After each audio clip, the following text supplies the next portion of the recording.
श्री गुरुचरणारविन्दाभ्यां नमो नमः। श्रीरामचन्द्रपरब्रह्मणे नमो नमः। चूडामणिकृतविधुः वलयीकृतवासुकिः भवो भवतु भव्याय लीलाताण्डवपण्डितः। इदानीं साधनवैधर्म्यप्रकरणे अवशिष्टभागं पश्यामः। द्रव्यारम्भः चतुषुः स्यात् इति अस्माभिः दृष्टुमेव वर्तते। अत आकाशशरीरिणाम् अव्याप्यवृत्तिक्षणिकः विशेषगुण इष्यते इति कारिका। आकाशे शरीरे च शरीरिणाम् इत्युक्ते आत्मा आकाशे आत्मने च अव्याप्यवृत्तिः क्षणिकः क्षणिकवृत्तिः इति विशेषगुणाः वर्तन्ते। ते एव गुणद्वयमेव साधन्यं तेषामित्युक्ते तयोः गुणद्वयमेव साधन्यम् इत्युच्यते। अतः आकाशेपि आकाशात्मनाम् अव्याप्यवृत्तिः क्षणिकविशेषगुणवत्वं च साधन्यम्।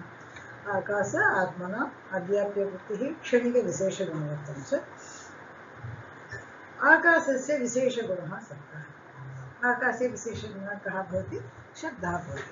स च अव्याप्यवृत्तिः। तत् शब्दः तु सदा अव्याप्यवृत्तिः एव भवति। यतः तदेव उच्यते ग्रन्थकारेण स्वयमेव उच्यते। पश्यामः, यदा किञ्चित् अवच्छेदेन शब्दः उत्पद्यते तदा अन्यावच्छेदेन तदभावस्य शब्दः। अव्याप्यवृत्तिः अस्माभिः दृष्टमेव, तत्र संयोगादिषु दृष्टमेव। यत्र संयोगः वर्तते तत्र संयोगाभावः अपि वर्तते। स्व अत्यन्ताभावसमानाधिकरणं, स्वस्य अत्यन्ताभावेन सह समानाधिकरणं वर्तते, तदेव भवति अव्याप्यवृत्तिः। शब्दः कालावच्छेदेन देशावच्छेदेन जायते। यस्मिन् काले जायते तस्मिन् काले एव श्रूयते, तदनन्तरम् एकघण्टानन्तरं वा अन्यद्दिने वा तत्र न श्रूयते।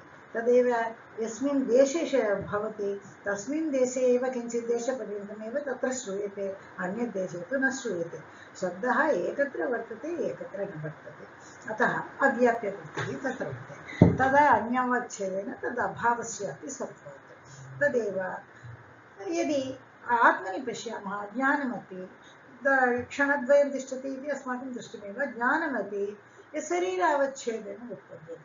आत्मनि प्रतिशरीरेषु आत्मा वर्तते इत्येव खलु वयं वदामः। यदि आत्मनि सुखं वर्तते चेत् सुखम् उत्पद्यते, तत्रैव सुखाभावः, दुःखम् उत्पद्यते दुःखाभावः अपि भवितुमर्हति। अतः तत्र शरीरावच्छेदेन उत्पद्यमानः सुखदुःखादीनि अव्याप्यवृत्तिः। अतः आत्मनि अपि अव्याप्यवृत्तिः वर्तते, आकाशे अपि अव्याप्यवृत्तिः वर्तते। अनन्तरम् उक्तं खलु क्षणिकः विशेषगुणः।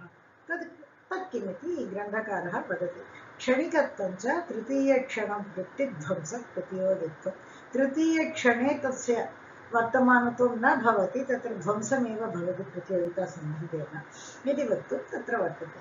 यतः शब्दज्ञानमपि क्षणद्वयमेव तिष्ठति, इच्छा अपि क्षणद्वयमेव तिष्ठति, सुखमपि क्षणद्वयमेव तिष्ठति, शब्दः अपि क्षणद्वयमेव तिष्ठति।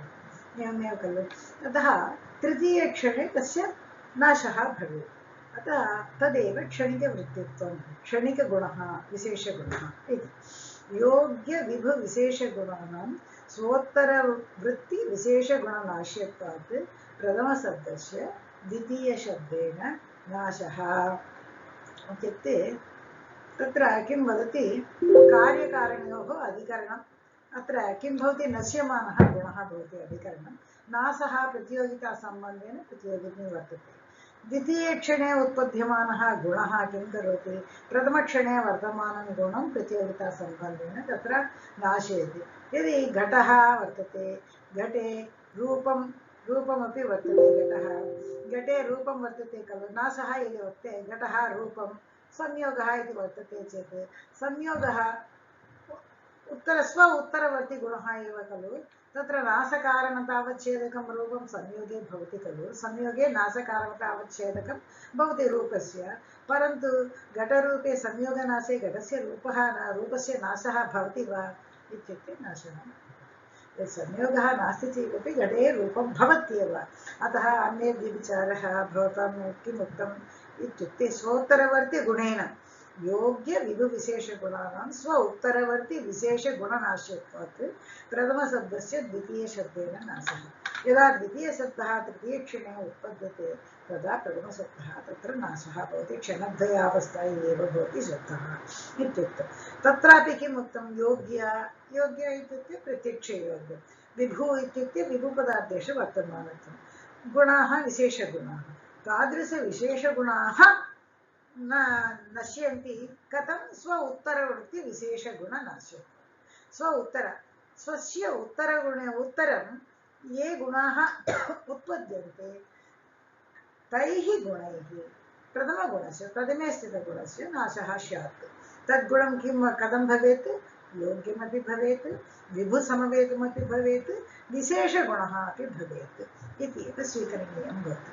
अतः रूपनाशः किमर्थं न भवति? घटः अस्ति, घटे रूपम् अस्ति, घटस्य संयोगः अस्ति। यदि संयोगः उत्पद्यते चेत् संयोगगुणानन्तरं स्व उत्तरवर्ति गुणानन्तरं रूपस्य नाशः स्यात्। भवति वा? इत्युक्ते न भवति। अतः अन्वयव्यभिचारः इत्युक्ते नासपदेन विभुविशेषगुणः एव स्वीकरणीयं। विभुविशेषगुणः एव स्वीकरणीयम् इत्युक्ते विभुसमवेतगुणाः, विभुपदार्थेषु वर्तमानगुणाः एव। घटः विभुपदार्थं तु नास्ति खलु, अतः विभुसमवेतगुणाः एव स्वोत्तरवर्तिगुणेन नश्यन्ति, अन्यथा नास्ति इति। विभु तदा एवम् उच्यते, विभुगुणत्वं संज्ञापरिमाणभावनाख्यसंस्कारेषु वर्तते खलु, भावनाख्यसंस्कारमिति विभुगुणः एव। अतः उत्तरवर्तिना ज्ञानेन संस्कारस्य नाशः भवति वा इत्युक्ते न भवति खलु। अत्र अन्वयव्यभिचारः भवति खलु इत्युक्ते अतः एव योग्यम् इति पदमपि अत्र दत्तं। योग्यम् इत्युक्ते प्रत्यक्षविषयत्वं। यदि भावनाख्यसंस्कारः अतीन्द्रियविषयः तत्तु प्रत्यक्षविषयः नास्ति, अतः अतीन्द्रियविषयेषु एवं नाशः न भवति। प्रत्यक्षे ये भवति तेषु एव तेषामेव नाशः इत्युक्ते। तदा सति द्वित्वस्य अग्रिमक्षणे तस्य नाशः भवेत्। अतः द्वित्वं यदा उत्पद्यते, इत्युक्ते अयमेकः अयमेकः इति अपेक्षाबुद्धिः वर्तते प्रथमक्षणे, तदनन्तरं तत्र द्वित्वत्वं वर्तते, ततः अनन्तरं निर्विकल्पद्वित्वम् उत्पद्यते, तदनन्तरम् अपेक्षाबुद्धिनाशः, तृतीयक्षणानन्तरम् अपेक्षाबुद्धिनाशः, तदा द्वित्वस्यापि नाशः एतद् भवति खलु। द्वित्वस्य अग्रिमक्षणे एव तस्य नाशः स्यात् इत्युक्ते अत एव अत्र विशेषगुणानाम् इति विशेषपदमपि उक्तं। द्वित्वं न विशेषपदम्, अतः तत्र तस्य नाशः न स्यात् स्व उत्तरवृत्तिगुणनाश्यत्वात् इति तत्र उक्तं। यदि एवं ज्ञानादीनामपि द्वितीयक्षणे नाशः भवति। अपेक्षाबुद्ध्या यद् ज्ञानं वर्तते तत्तु क्षणत्रयं तिष्ठति, ज्ञानमेव तिष्ठति, इच्छादिषु तावत् नास्ति। अतः ज्ञानादिकं यदा आत्मनि विभौ शरीर अवच्छेदन उत्पद्यते, विभुपदार्थः खलु आत्मा, आत्मनि शरीरावच्छेदेन भिन्नभिन्नशरीरेषु यदा उत्पद्यते ज्ञानादिकं, तदा घटादि अवच्छेदेन तदभावः अस्येव। यदा ज्ञानं घटादि अवच्छेदेन, घटादिषु वर्तते वा ज्ञानम् इत्युक्ते शरीरेषु न वर्तते। अतः अवच्छेदेन यत्र तत्र भावः वर्तते, अभावः अपि वर्तते इति कारणात् अव्याप्यवृत्तिरेव भवति ज्ञानादीनामपि, तदेव सर्गस्यापि अव्याप्यवृत्तिः एव भवति इत्युक्तम्। एवं ज्ञानादिकमपि क्षणद्वय अवस्थायि इत्थं च अव्याप्यवृत्तिविशेषगुणवत्वम्, अव्याप्यवृत्तिरपि विशेषगुणः, तादृश अव्याप्यवृत्तिगुणवत्वमपि क्षणिकविशेषगुणवत्वं, क्षणिकमपि तृतीय क्षणध्वंसप्रतियोगित्वमपि क्षणिकविशेषगुणत्वं, तदपि विशेषगुणः एव। एतत् द्वयमपि तयोः वर्तते। कयोः वर्तते? आकाशे आत्मनि च वर्तते इति उक्तं। पृथिव्यादौ रूपादिविशेषगुणः अस्ति, अतः अव्याप्यवृत्ति इत्युक्तं। यदि पृथिव्यादौ रूपादिः विशेषगुणः भवति खलु, तस्यापि नाशः स्यात्। यदा उत्तरवर्तिगुणेन यदा संयोगः इत्यादिकं वयं वदामः, तदा तु संयोगे भवति चेत् पृथिव्यादौ रूपस्य नाशः भवति वा, घटस्य रूपनाशः भवति वा इत्युक्ते नास्ति इति अस्माभिः चर्चितमेव आसीत्। यतः विशेषगुणः अस्ति इति अव्याप्यवृत्तिः इत्युक्ते तत्र रूपादिषु विशेषगुणः वर्तते अतः अव्याप्यवृत्तिः नास्ति रूपादिषु रूपस्य अव्याप्यवृत्तिः नास्ति यत्र घटे रूपं वर्तते चेत् घटे रूपं भवत्येव अव्याप्यवृत्तिः घटे रूपं भवति रूपं न भवति इति तत्र अव्याप्यवृत्तिः नास्ति किन्तु अस्माकं लक्ष्ये अव्याप्यवृत्तिः इति उक्तत्वात् तत्र समन्वयः न आवश्यकः अतः न दोषः इति पृथिव्यादौ अव्याप्यवृत्तिः संयोगादिः अस्ति खलु भवतु रूपं नास्ति चेत् पृथिव्यादौ संयोगः विभागः इति गुणः वर्तन्ते खलु ते तु तत्र अव्याप्यवृत्तिः वर्तते एव खलु पृथिव्या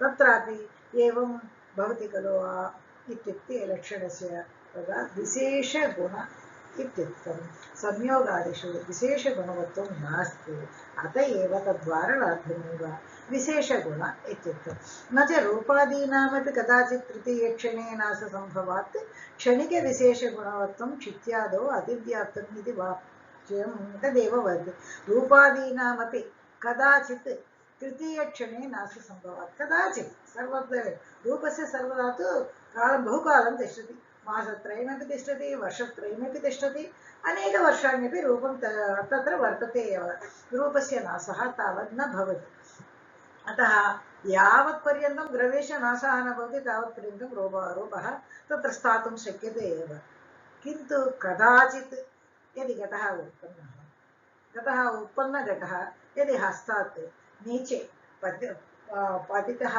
भवेत् चेत् तत्र घटनाशः भवेत् अतः घटस्य रूपस्यापि नाशः द्रव्यस्य नाशे रूपनाशः भवेत् अन्यथा यदि द्रव्यं वर्तते चेत् तत्र रूपमपि वर्तते अतः तृतीयक्षणे नाशसम्भवः तृतीयक्षणे एवमपि पातनेन वा मुद्गरपातेन वा तत्र नाशस्य सम्भवः भवति खलु तत्र क्षणिकविशेषगुणवत्वं तत्र तृतीयक्षणे नास्ति ध्वंसप्रतियोगित्वं वर्तते क्षणिकविशेषगुणवत्वं वर्तते खलु क्षित्यादौ अतः अतिव्याप्तं भवतां लक्षणम् इत्युक्ते चतुःक्षणवृत्तिजन्य आवृत्तिजातिमद्विशेषगुणत्वस्य तदर्थत्वात् अस्माकम् अर्थः क्षणत्रयं वर्तनीयं चतुःक्षणपर्यन्तं वृत्ति तत्र जन्य आवृत्तित्वं जातिमद्विशेषं गुणवत्तस्य तदर्थत्वात् इति तत्र उक्तम् आसीत्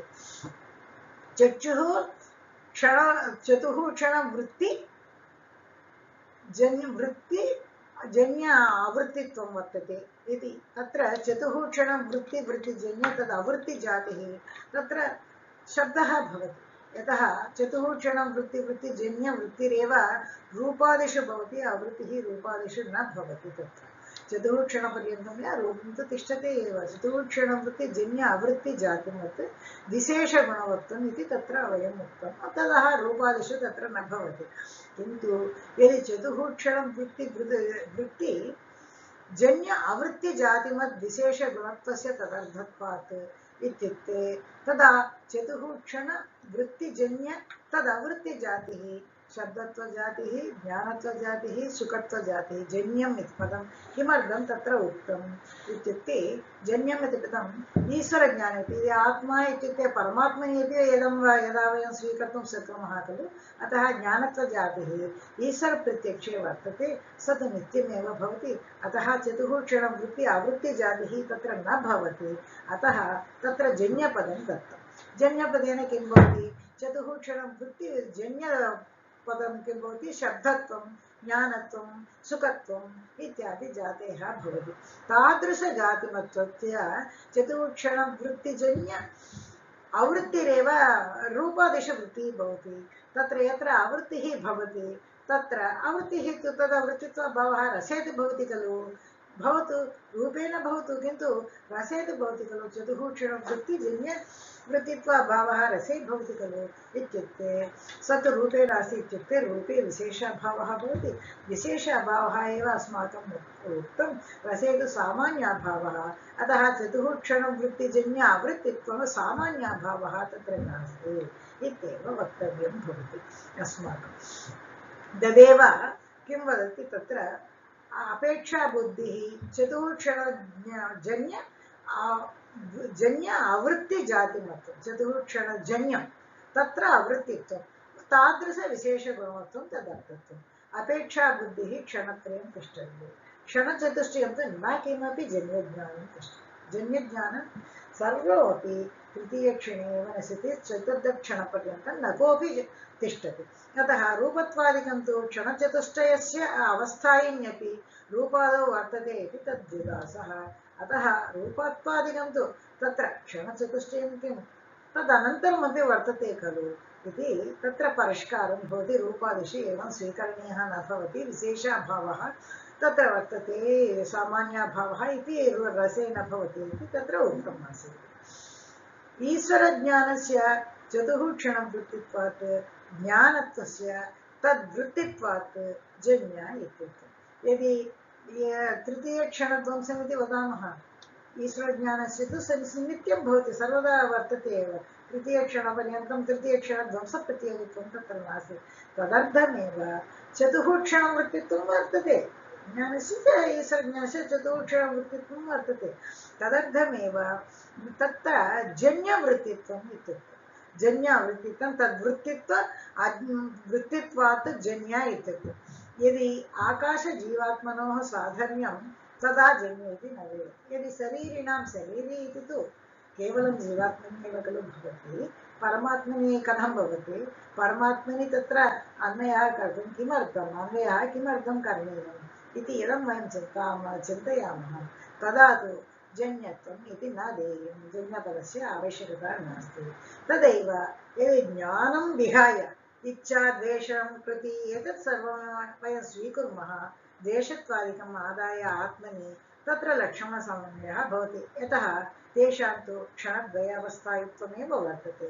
तृतीयक्षणे ध्वंसप्रतियोगित्वमेव वर्तते इति कारणात् चतुर्थक्षणे तदेव द्वित्वादीनामपि चतुर्थक्षणे नास अभ्युपगमात् द्वित्वादीनामपि तदा भवति खलु अत्र किमर्थं समाधानं किम् इत्युक्ते तद्वारणा एव वयं विशेषपदं तत्र उपयुक्तं खलु द्वित्वादिषु विशेषत्वं नास्ति विशेषगुणेषु एव विशेषगुणानामेव तथा नासः स्यात् इत्युक्ते त्रिक्षणवृत्तित्वं वा यदि सामान्ये जीवात्मनि आकाशे वक्तव्यं चेत् त्रिक्षणवृत्तित्वं वा वक्तव्यं तदेव अलम् इच्छात्वादिकमादाय आत्मनि लक्ष्मणसमन्वयात् यदि इच्छात्वादिकं वर्तते खलु द्वेषः इच्छा कृतिः एतत् सर्वमपि क्षणद्वय अवस्था एव भवति इति कारणात् तत्र न दोषः स्यात् अतः त्रिक्षणवृत्तित्वं वक्तुं शक्यते रूपद्रवत्वप्रत्यक्ष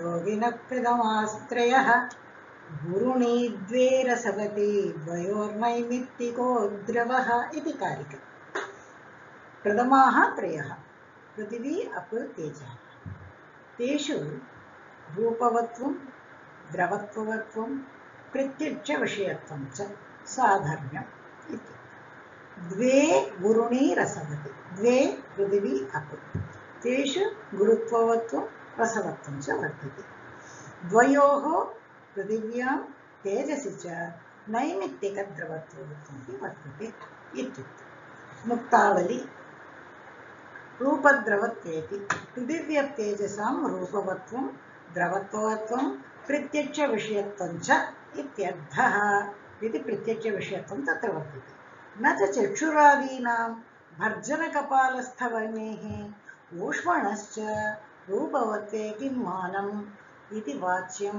तत्रापि तेजस्त्वेन रूप अनुमानात् तदाप्ते चक्षुरिन्द्रियमस्ति खलु चक्षुरिन्द्रियं न केनापि दृश्यते अतीन्द्रियं भवति इन्द्रियाणि अतीन्द्रियाणि भवन्ति अतः चक्षुः अन्तः यः इन्द्रियम् अस्ति तत्र यदि तत्तु पृथिवीविषये यदि उच्यते चेत् चक्षुरादीनां यदि पृथिवीत्वम् अस्ति चेत् तत्र पृथिव्यां रूपवत्वम् इत्युक्तं किमर्थम् अस्माकं रूपवत्वं चक्षुरिन्द्रियस्य रूपवत्वं न दृश्यते यदि भर्जनकपालस्थवर्णे भर्जनकपाले यदि पाकं भवति वह्निः वर्तते चेत् तदनन्तरं पाकानन्तरं तत्र वह्निः नास्ति वह्निः उपशम्यते तदनन्तरमपि यदि भर्जनकपालं वयं स्पृशामः तत्र उष्णत्वं हस्तयोः जलनं भवेत् खलु तत्र उष्णत्वं प्रतीयते खलु किन्तु तत्र वह्नेः रूपं वह्नेः रूपत्वं वर्तते चेत् भर्जनस्थव कपालवह्नेः रूपत्वं किमर्थं न दृश्यते यदि ऊष्मणः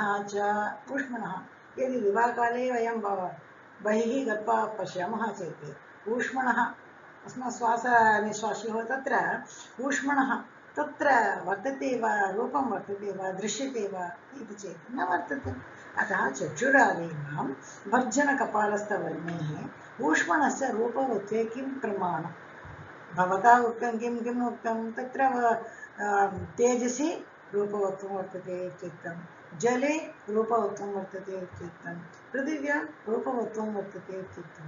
तत्र रूपं कुत्रापि न दृश्यते, तत्र प्रमाणं किम् इति न वाच्यम्। एवं न वक्तुं तत्रापि तेजस्त्वेन रूप अनुमानात्, तत्र तेजस्त्वम् अस्ति इति अनुमानेन वयं साधयामः।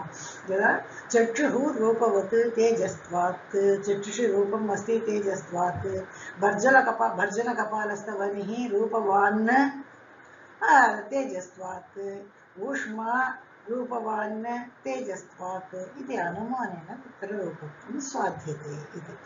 एवं वायुवानीत पृथिवी जल तेजो भागानामपि पृथिवीत्वादिना रूपानुमानं बोध्यम्। एवमेव वायुना आनीतं भवति किं? सुगन्धः वा दुर्गन्धः वा शैत्यं वा औष्ण्यं वा वायुना आनीतं भवति। यदि वायु आनीत पृथिवीभागं किं? दुर्गन्धः वा सुगन्धः? गन्धः कुत्र वर्तते? गन्धः पृथिव्याः खलु लक्षणम्, अन्यत्र कुत्रापि न वर्तते इति खलु अस्माकं निर्धारणं भवति। अतः वायुवानीत पृथिवीभागं गन्धः, पृथिवीभागं सुगन्धः भवतु दुर्गन्धः भवतु, किन्तु गन्धः पृथिव्यां वर्तते खलु। अतः पृथिवीभागं वायौ पृथिवीभागादेव पृथिवीभागं वर्तते इति कारणादेव गन्धवत्वं प्रतीयते इति स्वीकरणीयं। तदैव शीतः वायुः वाति इति वदामः, वायौ शीतत्वं वर्तते वा इति चेत् न। वायौ ये सम्मिलिताः जलकणाः वर्तन्ते, जलस्यैव शैत्यं वर्तते, न तु वायोः। अतः जलभागकारणादेव तत्र शीतः वायुः वाति इति वयं वदामः। तदेव औष्ण्यं वर्तते चेत् वायौ उष्णता वर्तते वा? उष्णता तेजसः स्वभावं खलु।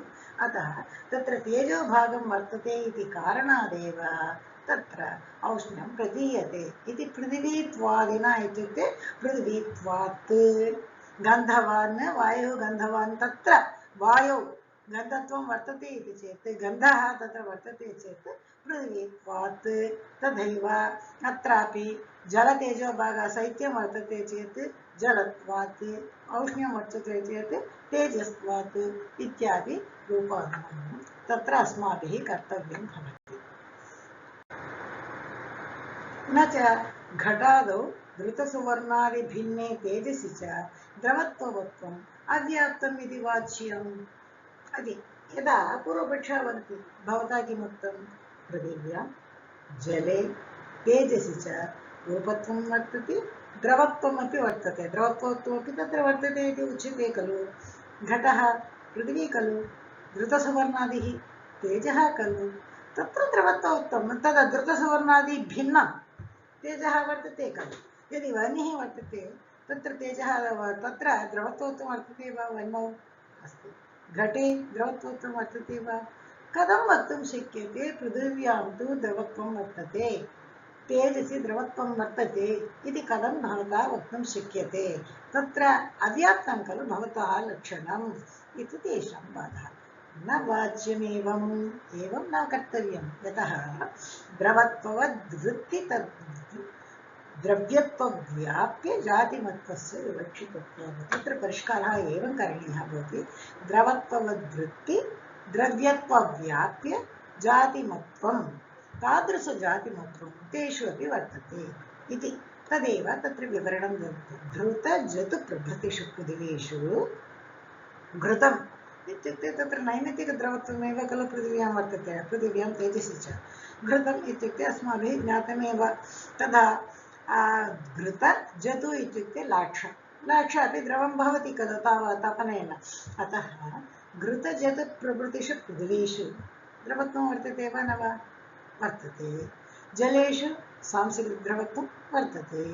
धृतसुवर्णादौ द्रवीभूतसवर्णादौ द्रवत्वं वर्तते वा न वा तेजसि वर्तते। अतः तेजसि च द्रवत्वसत्त्वात् तत्र द्रवत्वं वर्तते इति कारणात् च पृथ्वीत्वादिसत्त्वात् तदादाय पृथ्वीत्वादिषु एतत् द्रवत्वसत्त्वं वर्तते इति आदाय सर्वत्र एवं लक्षणसमन्वयः तत्र कर्तव्यः भवति इति। न च प्रत्यक्षविषयत्वम् इदानीं द्रवत्वत्वमपि सम्पूर्णं रूपवत्वं किम् इति तत्र उक्तमासीत्। तदनन्तरं रूपानन्तरं किं वर्तनं द्रवत्वम् इदानीं प्रत्यक्षविषयत्वे आगच्छति। न च प्रत्यक्षविषयत्वं परमाण्वादौ अव्याप्तम् अतिव्याप्तं च रूपादौ पूर्वपक्षः वदति। भवतः प्रत्यक्षविषयत्वं पृथिव्याम् अस्ति, जले अस्ति, तेजसि अस्ति इति भवता उक्तं खलु। यदि एवम् अस्ति चेत् पृथिवीपरमाणुषु किमर्थं तत्र रूपं न दृश्यते, किमर्थं तत्र प्रत्यक्षता नास्ति इति तस्य वादः। परमाणुवादौ वयमपि एकत्र एवमेव वदामः, तत्र परमाणुवादौ तत्र स्वरूपयोग्यता अपि अस्ति, रूपत्वम् अस्ति, किन्तु महत्त्वाभावात् तत्र प्रत्यक्षः न भवति इति अस्माभिः उक्तमेव एकत्र। सः पूर्वमुख्यवत् परमाणुवादौ अव्याप्तं, परमाणुवादौ प्रत्यक्षता नास्ति, पृथ्वीपरमाणुवादौ कथं वर्तते इति भवता वक्तुं शक्यते। तदा रूपादिगुणेषु तत्र प्रत्यक्षत्वं वर्तते खलु, तत्र अतिव्याप्तं खलु इत्युक्ते चाक्षुषलौकिकप्रत्यक्षविषयवृत्तिद्रव्यत्वव्याप्य जातिमत्वस्य विवक्षितत्वात् तत्र एवं वक्तव्यं भवति। चक्षुषा दृश्यमानं, चक्षुरेव तत्र चक्षुरिन्द्रियेण एव गम्यते। लौकिकप्रत्यक्षविषयवृत्ति, लौकिकप्रत्यक्षमेव तत्र मानसप्रत्यक्षं वा यौगिकप्रत्यक्षं वा न भवति। लौकिकप्रत्यक्षविषयवृत्ति द्रव्यत्वव्याप्य जातिमत्वं तादृशजातिमत्वं तत्र वर्तते इति। किमर्थं चलो लौकिकप्रत्यक्षविषयवृत्ति इति वदामः चेदेव अलं खलु। किमर्थं चाक्षुषं, लौकिकप्रत्यक्षं चक्षुषा एव खलु भवति, चाक्षुषा इति पदस्य आवश्यकता इत्युक्ते आत्मनि अतिव्याप्तिवारणाय, आत्मनि सुखः दुःखः सर्वमपि प्रयत्नम् इच्छा सर्वमपि अनुभूयते खलु, तत्र प्रत्यक्षं भवति खलु। आत्मसंयोगे तत्र आत्मनि भवति प्रत्यक्षं, किन्तु तत्र लौकिकप्रत्यक्षं वर्तते वा, चक्षुषा लौकिकप्रत्यक्षमेव वर्तते, किन्तु चक्षुषा प्रत्यक्षं वर्तते वा, मनसा प्रत्यक्षं तत्र आत्मनि। अतः चाक्षुषप्रत्यक्षम् इति आत्मनि अतिव्याप्तिवारणाय चाक्षुषपदस्य तत्र स्वीकरणीयं भवति। गुरुणी इति गुरुत्ववत्वं रसत्ववत्वं च पृथिवीजलयोः इत्यर्थः।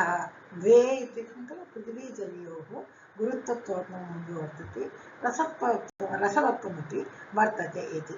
न